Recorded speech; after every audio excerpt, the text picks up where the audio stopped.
Colegas, boa noite. Boa noite. O muro. Havia um grande muro separando dois grandes grupos. O primeiro, de um lado estavam Deus, os anjos e os servos leais de Deus. O segundo, do outro estavam Satanás, seus demônios e todos os humanos que não servem a Deus. E em cima do muro havia um jovem indeciso, que havia sido criado num lar cristão, mas que agora estava em dúvida se continuaria servindo a Deus ou se deveria aproveitar um pouco os prazeres do mundo. O jovem indeciso observou que o grupo do lado de Deus chamava e gritava sem parar para ele: "Ei, desce do muro agora, vem para cá." Já o grupo de Satanás não gritava e nem dizia nada. Essa situação continuou por um tempo, até que o jovem indeciso resolveu perguntar a Satanás: "O grupo do lado de Deus fica o tempo todo me chamando para descer e ficar do lado deles. Por que você e seu grupo não me chamam?" Grande foi a surpresa do jovem quando Satanás respondeu: "Porque o muro já é meu." Nunca se esqueça, não existe meio termo. Assuma um posicionamento. Tenha caráter, tenha personalidade, seja firme, pois o muro já tem dono. Boa semana a todos. Obrigado pela semana. Mas esse Satanás está nervoso demais, tá não? Está doido aí. Vai. Não, é um exemplo do muro de Berlim, mas é o muro do Satanás. Tem pauta para hoje aí? Se tiver, nós vamos discutir. Olha lá, o Pedro lá tem uma pauta.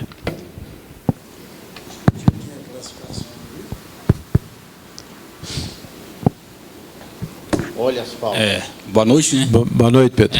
Baixa de SEI. Baixa. Wailon. E depois o Tonho. Espera aí, deixa. Vai lá, ele, ó. Está saindo. Alteração contratual. Doutor Antônio. Herança Financeira. Pode falar, Cícero.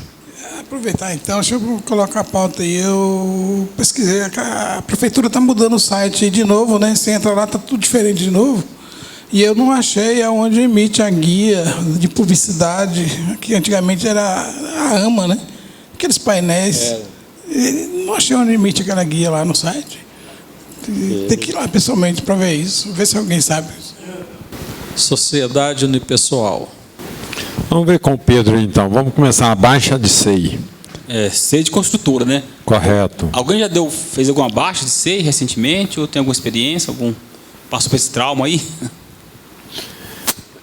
Ela é construção de obra de uma construtora ou de uma obra particular?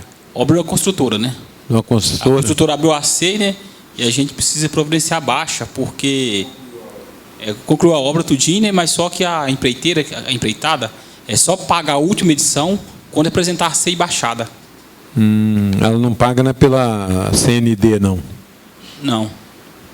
E ela paga pela SEI? Ela não paga, né, pelo CNPJ da construtora? Não, é porque assim, abriu uma SEI, né, vinculou os funcionários na SEI da obra. Pois é, porque geralmente quando é SEI de obra, o pessoal que paga geralmente pelo CNPJ da construtora. A construtora emite uma nota fiscal, porque a SEI não emite nota fiscal. Então a construtora emite uma nota fiscal e paga. Mas faz tempo que eu não mexo com isso, eu acho, não sei se mudou. Na verdade, Encerrou as atividades, você vai fazer uma GFIP sem movimento. E aí você vai pegar todo o seu... Não sei se é virtual, faz virtual agora, vocês estão sabendo? Porque antigamente tinha que pegar a documentação e levar em loco lá no INSS, um fiscal, um auditor fazia o levantamento, comparava a arrecadação que você fez pela metragem da obra, ele poderia aceitar o que você recolheu ou poderia ainda te notificar para recolher alguma diferença. Qual a documentação que eles exigem na época sua? Primeiro você levar a cópia da CEI, mais todas as folhas de pagamento, certo? As GPS. Não, a ABITS aí você vai precisar da CND para falar. O Antônio já mexeu com isso demais. Também faz tempo que eu vi. Você achou alguma coisa aí, Ronan? Ronan parece que achou aqui alguma coisa. Espera aí. Ele falou tudo aqui, colegas. No seu caso, você vai levar a procuração da empresa, te dando poderes para isso, junto à Receita Federal. Você vai levar a folha de pagamento, que o Eli já falou. Você vai levar as GPS também de recolhimento, na CEI da obra. Você vai levar a GFIP dos funcionários. Você vai levar a matrícula do seu CEI. E o projeto aprovado na prefeitura também, das obras, o ABITS da obra que você fez. Né? Aqui pede também a cópia do livro diário, se tiver o diário, né? Certo. Certo? Essa é só a documentação. São todos esses aí que o Eli falou para você. Onde você encontrou essas informações aí? Eu entrei aqui num site, baixa, não sei, né? Tá no Google mesmo. Foi isso aqui. O Ronan colocou aqui, não me lembro mais, mas parece que para você tirar o ABITS, você precisa da CND. Então, a CND, você está com a CEI toda certinha, você entra no site do INSS, tira a CND. E aí encaminha para a prefeitura vai te dar o ABITS. O Ronan está falando que precisa do ABITS aqui, né, na relação. Então, certo. Você vai ter que iniciar pela prefeitura primeiro, então. Da CND da CEI, você fala da? Da CEI. A da obra. Não, tem que checar essa questão também, porque eu estou assim, meio voando em tudo, né?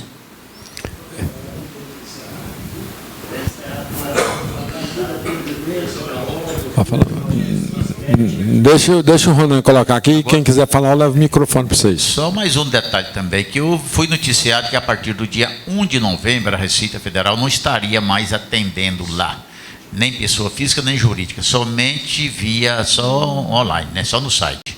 Procede isso aí? Já iniciou dessa forma? Continua recebendo normalmente. Continua recebendo. Então, perfeito. Deixa o Marcelino falar, Omar. Porque hoje você preenche o diesel, pelo diesel você envia o diesel e vai lá pegar a certidão só. E tira até pela internet a certidão, então geralmente não está ninguém lá mais não. Não, para certidão sim. Eu estou fazendo um aí de um cliente meu aí, já preenchi tudo, já enviei tudo e está esperando só liberar a certidão. Só, não... Você falou um nome bonito aí que eu tinha lido dele, mas não sei nem o que é. Diesel. Diesel. O que é o diesel? É um requerimento? É um tipo de requerimento. Você vai preencher tudo lá, você vai preencher de acordo com a planta, a área, se você tem área que não é construída. Como então, se fosse fazer relacionar também tem uns produtos também que deduzem o INSS, mão de obra, essas coisas vai relacionar tudo no diesel. Aí, ó, Pedro. Já apura tudo lá. Isso, o diesel está nos formulários da internet? Se entrar, só pedir diesel lá, que tem um enorme lá. Se for no YouTube, lá você consegue, eles têm toda a explicação, como é que se preenche, como é que é feito, explicando tudo direitinho. Tá? Ok. Você tem tudo. Aí, Pedro, qualquer coisa, você aprender mais alguma coisa, você traz para nós. Passa para o titular, Maurinho. Ailon. Alteração contratual. É o seguinte, agora com esse nova modalidade de que tudo é digital, a alteração contratual, bem como os contratos, no meu caso específico vai ser alteração, A assinatura, todos os sócios têm que assinar digitalmente ou só aquele sócio que responde pela empresa na Receita Federal? Todos os sócios. Como era antes. Se tiver fazer parte do quadro, fizer parte do quadro social, tiver no contrato social, todos têm que ter o certificado e assinar pelo certificado. Faz o microfone. Tem lá o meu secretário já fizeram, meu filho faz, certo? O Otávio já fez também. O João já fez. João. GOP. Deixa, vai lá, Ilão, fala. Pode falar. O que eu perguntei foi o seguinte: a alteração contratual, se todos os sócios, agora com essa nova modalidade que é digital, se eles assinam digitalmente, como eu assinava antes manuscritamente, agora todos assinam digitalmente, ou se apenas o que é responsável pela empresa na junta comercial. Esse já foi respondido. Agora, João, você que já fez alteração na JUSEG lá, já criou um GOP lá, o que o Everaldo quer saber mesmo? Seu microfone parece que está sem... Vamos supor, João. Está saindo, não. Alô, alô? Som para ele aqui. Alô? Melhorou. Vamos supor, ele vai ter, inclusive, vai servir para o nosso colega lá do Unipessoal, né? Então, nós fizemos essa alteração. Ela é limitada para o Unipessoal. Primeiro passo, faz o DBE. Certo? GOP. Ao microfone, diretor. Hã? É um processo chamado GOP. Você vai para a junta primeiro, né? No site da junta fazer a GOP. Não, DPE primeiro, não? Não, aí depois, quando você for entrar no DPE, ele já pede a GOP. Não, acho que já mudou. Primeiro o DPE. Depois do DPE, fez o DPE, eu pego esse contrato aqui, eu mando ele para a junta. Pois é, Everaldo, mas é um negócio seguinte. Eu fiz o seguinte, eu fiz a semana passada, entrei lá no site da junta, você entra lá, alteração, aí faz a GOP. A GOP você vai informar os dados que você vai fazer e tal. Aí depois você entra lá e vai para o DBE que você está falando. No DBE, ele já vai puxar o número da GOP que foi gerada. Aí você preenche o DBE e fica aguardando. Aprovou o DBE, você já entra lá e preenche a FCN. Aí manda esse processo. Aí a FCN sendo aprovada, ok, FCN aprovada, aí você vai anexar o contrato que você fez e mais a documentação que você tem. Aí ele anexa esse contrato, manda para os donos da empresa para ele assinar digitalmente? No caso, se você não tiver o certificado digital dos donos da empresa, no caso, você teria que mandar. Está com ele. No meu caso, eu tenho no meu escritório, então eu mesmo assinei lá e mandei para a junta. Mas se o dono estiver lá, você tem que mandar para ele assinar lá. Mas mandar digitalmente também, por e-mail? Digitalmente. Aí eu te aconselho o seguinte, porque tem que estar em PDF-A, né? Aí você tem que mandar para ele nessas circunstâncias. Eu vou terminar essa aqui, depois eu vou passar para você, viu? Aqui é um contrato de um unipessoal. O microfone é do Mauro. Nosso colega lá. Pera aí, não é a vez dele agora não. Mas está no mesmo assunto, eu vou aproveitar. Espera aí, fala no microfone aí. Eu só queria saber se a Receita já... Sociedade Unipessoal. Já está aceitando a Unipessoal, está tudo regularizado. Estou fazendo exatamente essa aqui e vou mandar ela amanhã, talvez, certo? Para assinar. Tá, a Unipessoal, a junta já está... Já está normal? Está normal, está normal. Posso... É porque ela não tinha a natureza jurídica, mas ela pegou a mesma natureza jurídica de limitada. O 206 lá, que era limitada. O 206, então? Ela pegou o mesmo o código de atividade lá do natureza jurídica. Que a princípio a JUSEG aceitava, mas depois a Receita Federal não reconhecia. Justamente porque ela queria criar um novo código de natureza jurídica. E acabou que analisar lá, chegaram à conclusão que a natureza jurídica é limitada.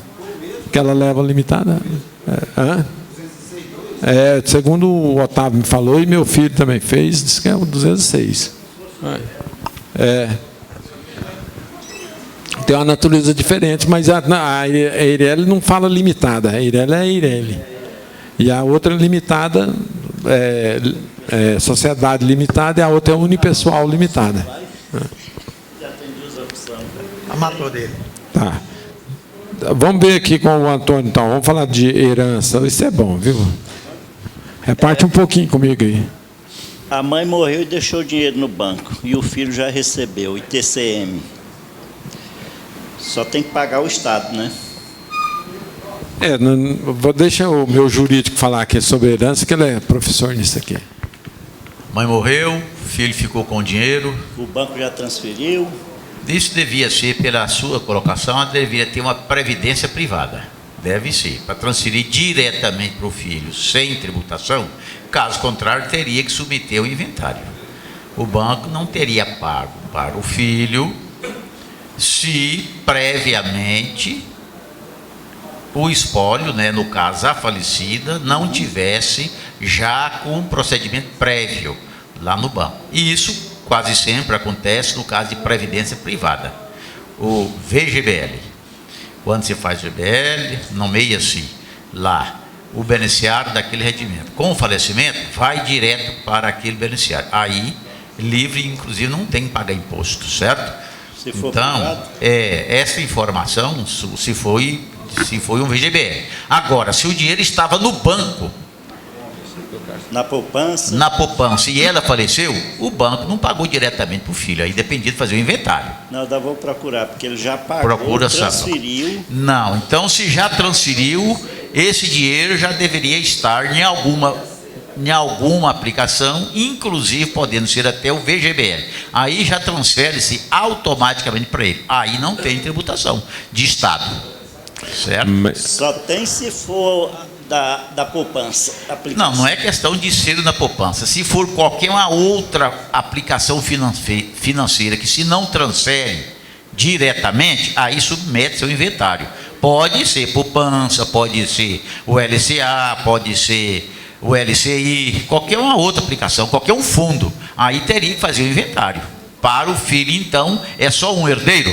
Não, só mais. Pois é, então quem recebeu foi um só? Não, os herdeiros já receberam. Todos. Então ela pode ter feito alguma aplicação e mencionou lá os beneficiários daquele rendimento no caso de falecimento. Sabe? Eu vou identificar de que é. Isso, porque você fala assim, olha, tudo bem, esse dinheiro estava no banco. Pergunta ao gerente do banco como que ele passou diretamente para vocês sem o inventário. Ele sabe como é que o gerente já transferiu e falou para que ele não ia pagar imposto. Então ele tinha o VGBL. Sabe? Certo, está matada a cobra. Sabe? Fechou. Mas será que ele fez isso ilegalmente? Será que ele não tinha a senha? Será que ele não tinha a senha e ele mesmo foi lá? Estou pensando aqui, certo? Porque provavelmente ele tinha a senha e meteu a mão lá. Mas quando morre assim, o banco não trava tudo? Mas o banco é recente, se ele foi lá no mesmo dia, no outro dia. Agora se ele tinha. Mas o banco não faria isso.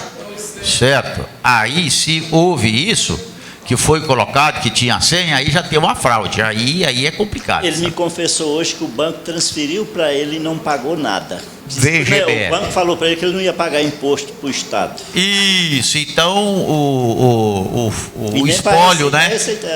O hoje espólio, a dona Maria no passado, ela fez lá uma determinada, o VGBL, uma aplicação, e nomeou os herdeiros, no caso os filhos.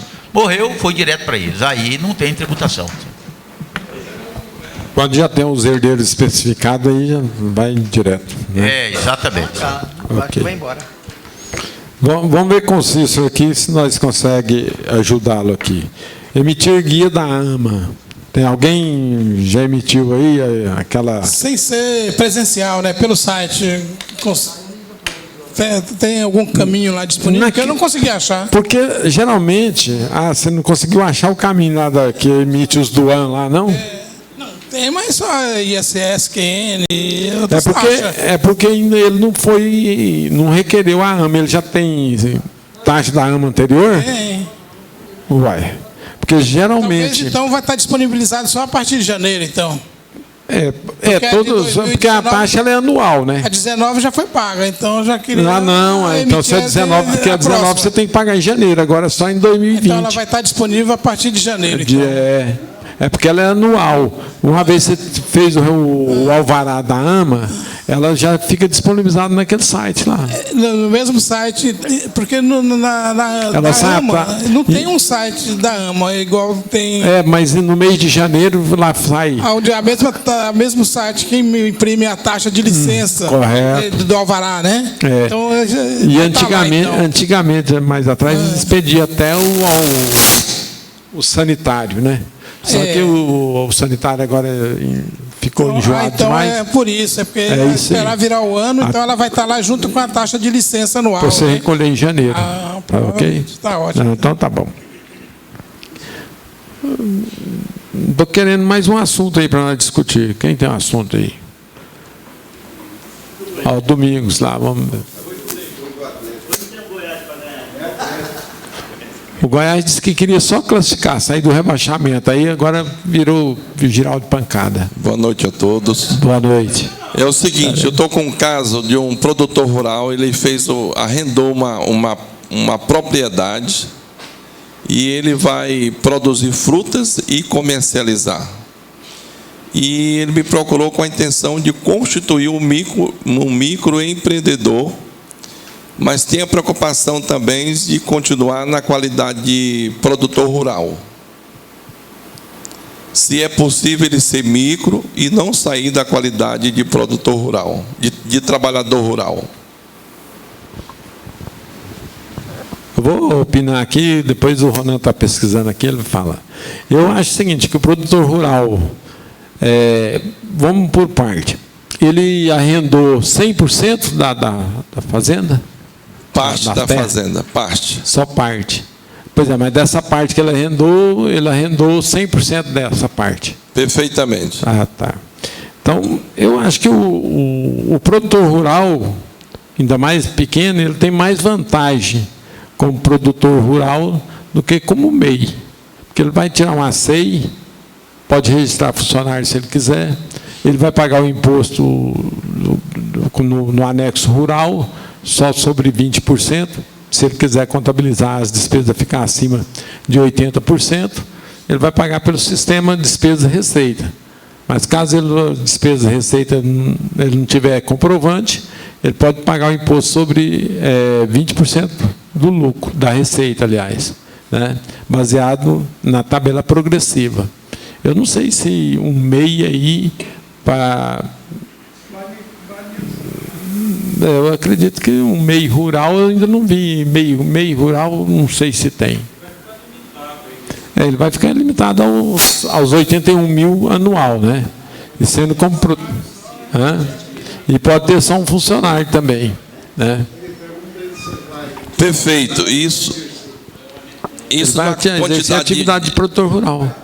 Na quantidade de empregado ele tem a intenção de vender para órgão público, para a escola, a produção dele, porque coloca no mercado com valor melhor e precisa da emissão da nota fiscal. Não, mas o produtor rural pode cadastrar no Cefaz, tirar a inscrição estadual, que tem validade de nota fiscal, e vai tirar uma nota fiscal avulsa. Se ele for na Agenfa, fala Cefaz, a Agenfa é do tempo antigo, Cefaz, e emitir a nota pelo Cefaz, ele está desobrigado dos SPED da vida. Então, ele não vai precisar fazer SPED nem nada. Agora, está modernizando, né? Eu estou velhinho já, rapaz. Pintei o cabelo, mas a ideia ficou velha ainda. E como é que fica a questão do pagamento da Previdência Social dele? Ele vai ter que pagar como autônomo. Pois aí, agora, dos empregados dele, vai pagar sim, mas como autônomo aí, por isso que ele quer ser meio, porque fica mais beneficiado. Fica beneficiado não, porque ele como MEI ele vai pagar sobre um salário mínimo, aposentar com um salário mínimo. Porque caso algum dia ele resolver aposentar com mais salário mínimo, ele tem que pagar o complemento de 5 para 20. Essa já está na cabeça que é um salário mínimo que ele quer. O negócio de ir para o meio é para ficar mais barato na questão da Previdência. E ele não vai ter empregado lá, não? vai ter um empregado. Agora, só falta falar, eu não sei se o pessoal aqui sabe, o Ronan vai falar aqui agora, se tem atividade rural para MEI, eu não sei. Vamos ver aqui o que o Ronan achou aqui. Olha, saiba, estou no portal do microempreendedor, saiba quando o produtor rural é MEI. 3 condições em que o produtor rural é considerado segurado especial. Produtor, seja ele proprietário, usufrutuário, possuidor, assentado, parceiro ou meieiro outorgado, comodatário ou arrendatários rurais que explore a atividade agropecuária em área contínua ou não de até 4 módulos fiscais ou de seringueiro ou extrativa vegetal na coleta de extração, de modo sustentável de recursos naturais renováveis e faça dessa atividade o principal meio de vida. Então, para ele ser microempreendedor, tem que ser só aquela atividade como seu meio de vida. Ele não pode ser um microempreendedor ali, mas ele vender gado lá fora, ele ter uma fazenda lá fora, ele ter outra atividade que o sustente, entendeu? Outra condição também, que não é o seu caso, mas é o pescador, também pode ser. E quando também o cônjuge ou companheiro, bem como seu filho maior de 16 anos de idade, ou a este equiparado do segurado, que tratam ali nas 2 AB anterior, também pode ser. Então, ou seja, o microempreendedor rural pode ter desses módulos aqui e que seja só essa a atividade deles. Vamos fazer só uma pergunta. Você leu aí, bloco não, módulo. A terra de lá é grande? Não, é pequena. Depois o Arnon que me explicou esse negócio de módulo aí, mas eu esqueci. A atividade vai ser... A atividade é plantação? Vegetais. Tá. É 4 módulos. Um módulo corresponde a quanto aí, Marcelino? Você que é bom no trem. Cita o município aí para ver o tamanho do módulo. Então, depois nós ligamos para o Arnon e ele explica para nós. Fala aí, Pedro. Ronan, você falou uma coisa aí, por exemplo, o MEI, ele só pode ter aquela atividade para ele sobreviver, não pode ter outra coisa, não? Nesse caso do produtor rural, certo, está dizendo que tem que ser só isso, certo? Entendo. Não, porque eu já tive o caso, né, que eu liguei na minha consultoria uma vez, que eu tenho consultoria, que o rapaz tem um MEI, né, em como ele contribui com a aposentadoria de um salário mínimo. E ele queria contribuir com mais, como autônomo, com outra contribuinte facultativa, alguma coisa assim. Isso aí é possível? Você... Não. É o negócio seguinte, quando você constituir um MEI, o MEI te cobra 5% de previdência. Certo. E você vai aposentar com 5%, com um salário mínimo. Pronto. Se você tiver a intenção de fazer uma aposentadoria com mais de um salário mínimo, você tem que pagar o complemento de 5% para 20%. Porque o dia que você assinar a carteira com 6 salários, 10 salários, 20 salários, você não vai poder aposentar. Ou então vai perder aquele tempo todo que você pagou com o MEI. Certo? Então, você tem que ver. Agora, pode falar, Everaldo. Ele pode ser meio? O produtor rural? Ali pode, mas só que ele está falando, ele pode ser meio, mas exercer unicamente a atividade de produtor rural. No caso do domingo, ele tem... aqui é o seguinte, o produtor rural, aquele que trabalhe só lá dentro daquela atividade rural, pode ser lenhador, pode ser agropecuário, qualquer atividade agropecuária que não seja maior do que 4 módulos rural e que ele só tem essa atividade para o seu sustento. Isso é o tratamento para o produtor rural, para o microempreendedor rural. É que você leu aí também, produção vegetal, né? Vegetal. Produção vegetal. Fala aí, Fábio. Bem, eu estou aqui na resolução do Comitê Gestor do CIMI Nacional, número 140. Lá nela tem o anexo 11, que dá todas as atividades que são permitidas ao MEI. Eu coloquei a palavra rural aqui, não apareceu nenhum. Agropecuário não apareceu nenhum. Então, tem que olhar aqui o que poderia minuciosamente para ver se tem alguma que encaixa. Aí aqui na matéria que o Ronan leu aqui, o cidadão está falando que é... Qual é a atividade? Produtor rural. Produtor rural, só. Eu botei produtor rural, não apareceu nenhum. Rural, agropecuário, não. Não, ele falou... Vou achar de novo aqui, peraí. Então você vê lá no anexo 11 se tem alguma atividade... Não, ali falou produtor rural que mexe com produção vegetal.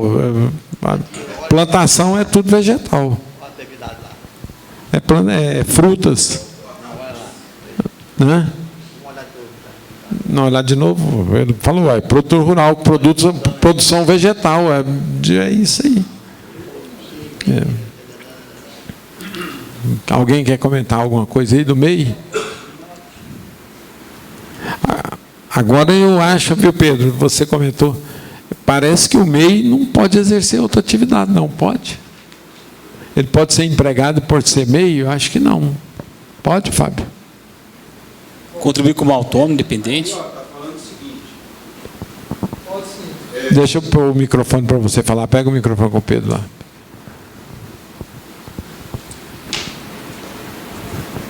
MEI não é permitida a inscrição do produtor rural como MEI, pois sua atividade propriamente dita não está descrita na portaria 11/2009. Então, o cidadão... Leia de novo, Ronan, vamos ver aqui. O produtor rural é um segurado especial, né? Não tem nada a ver com MEI.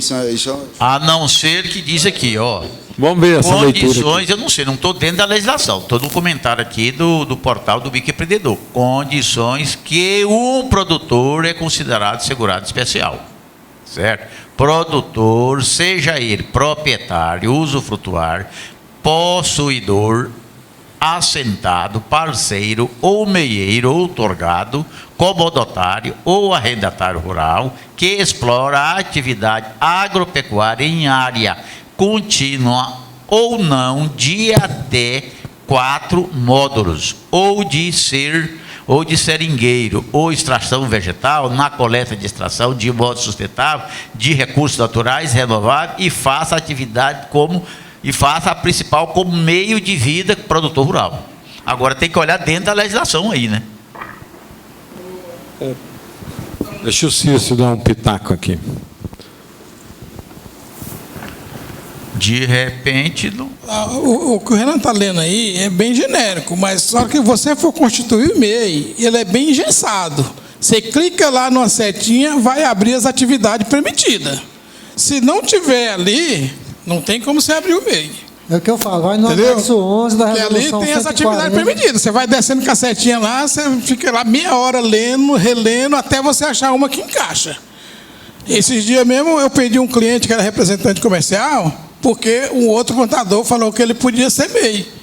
Aí depois, como eu já tinha os dados do meu cliente, eu entrei lá, vi que ele abriu, não foi representação comercial, abriu lá um promotor de venda para ele.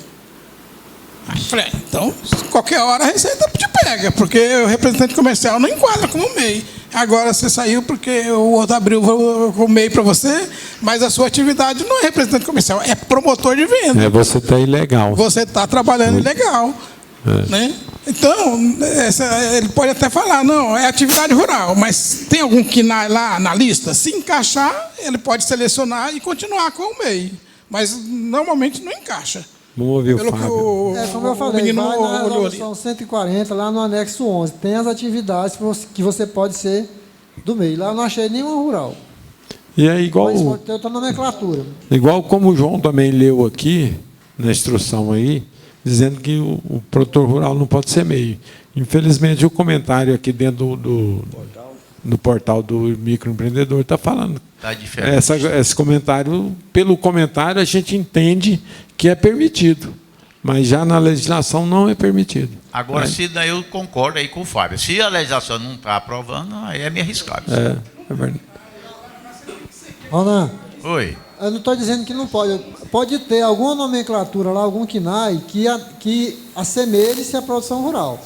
Mas tem que olhar na resolução 140, anexo 11, todas as atividades para ver qual é que se encaixa, se lá tem alguma. Com a palavra rural, não achei nenhuma, que eu botei a busca lá, não tem. Produtor não achei, agropecuário não achei. A não ser analisando um por um para ver se tem alguma que se encaixe. Resolução 140, anexo 11.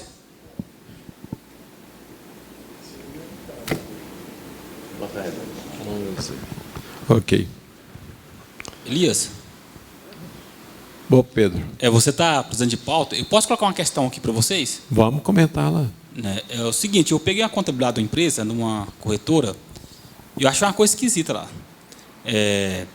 Quando a pessoa fizer a nota fiscal da prefeitura, no site da prefeitura, né, tem a nota fiscal de construtora, por exemplo, que a prefeitura já dá um abatimento na base de cálculo do ISS, correto?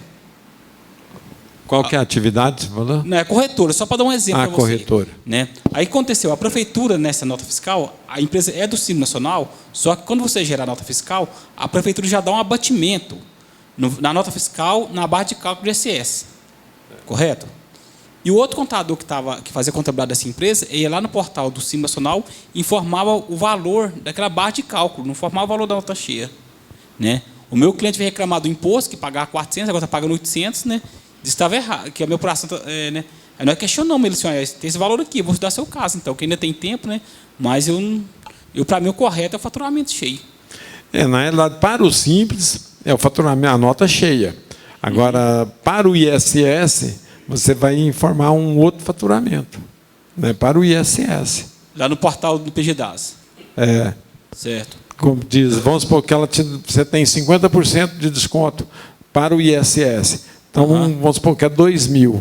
Lá para o ISS vai uma base de cálculo de 1.000. Certo. Lá no PGDAS. Mas a outra pessoa que fazia a contabilidade dele informava o valor, só o valor com desconto no faturamento. Não tinha conhecimento certo, né? Provavelmente, né? Provavelmente não tinha conhecimento. Porque, inclusive, se você colocar 100% lá, o imposto do PGDAS vai divergir com o da nota. Certo. Né? Porque você está ganhando base de cálculo reduzida lá. Certo. Certo? Será? Porque na hora de calcular a parte da prefeitura, ela já está. Pois... Não, mas o PGDAS não tem conhecimento que é base de cálculo, se você não informar lá. Não, você tem que informar o tipo de empresa que ela tem redução. Só pela atividade? Ela não sabe. Eu tenho lá. No caso, você vendeu 10.000, certo? Então, quando vai a parte da prefeitura, ele não vai calcular sobre 10. Ele vai reduzir e calcular o líquido de 3% ou 2%, Isso quando você... Eu já vi assim, quando eu estou emitindo a nota fiscal, a prefeitura, dentro do site da prefeitura, a prefeitura entende dessa base de cálculo reduzida e me calcula o imposto na base de cálculo reduzida. Agora, no PGDAS, se eu não informar lá que é suspenso, tal... Tá, lógico, vai ter que informar, claro. Pois então eu tenho que ter parametrizado lá, dizendo que a base de cálculo para o imposto federal é X, para o ISS é base Y. de cálculo reduzida. Base de cálculo reduzida. Fala aí, meu amigo João. Ele só matando aqui aquele negócio, do produtor rural. Beleza. Que está aqui, ó. Por que o produtor rural não pode ser MEI? Porque a categoria de produtor rural não consta na relação de atividades permitida pelo MEI disponível do portal do empreendedor. Então não pode. Fala, pai. Bem, não é sobre esse assunto, é só dar um aviso, pessoal, que ontem foi publicado, dia 11 de novembro, a medida provisória 905. Né? Ela traz umas alterações na CLT, ela instituiu o contrato de trabalho verde e amarelo, né? Isso. Que é para primeiro emprego para pessoas de 18 a 29 anos, com redução de FGTS, a multa vai ser 20%, tem várias coisas que as empresas podem contratar 20% do quadro funcionário nessa modalidade, como salário, parece que até um salário e meio. Eu vou dar uma olhada melhor aqui. Um salário e meio. Salário e meio, né? E os velhinhos acima. Os velhinhos acima de 55 anos também pode. Pode? Pode. Então, não, é mais uma alternativa aí para as empresas aí. Acima de 55. Vai. Aí eu li na matéria da...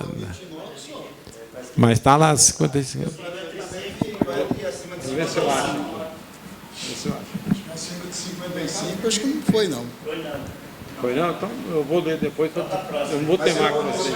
Resolveu depois, né? Eu não vou temar com vocês, não. Eu vi isso naquele site contábil nosso que vem.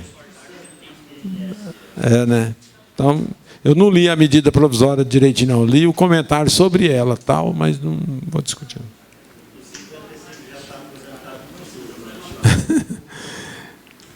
Pessoal, mais alguma coisa? Vamos inventar alguma coisa aí para nós. Não. Vamos ficar aqui conversando, rapaz. Então, uma boa semana para vocês. Eu vou arrumar uns biscoitinhos mais gostosos para nós comer aqui na próxima terça-feira, porque senão